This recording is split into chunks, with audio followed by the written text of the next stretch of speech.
بێگومان یەکێک لە پاشترین پشکنینەکان بۆ دەستنیشانکردنی نەخۆشیەکانی خوێنبەرەکانی دڵ بریتیە لە ئەنجامدانی قەستەرە.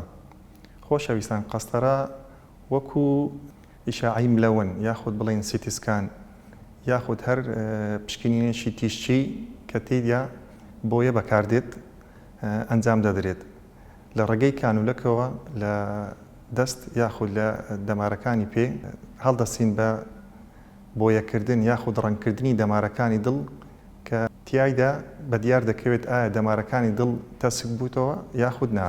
ئەگەر کارەکە هەر ئەوەن دەبێت ئەمە پێی دەڵێن قەستەرای تەشخیسی یاخود قەستەرەی پشکنینی.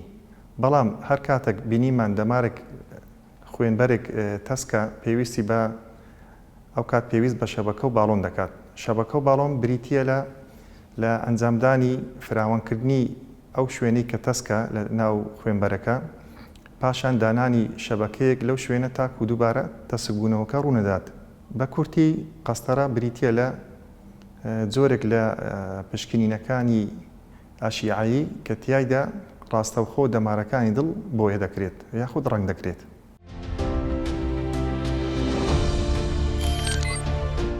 میهرەبانی، دڵسۆزی و لێزانی.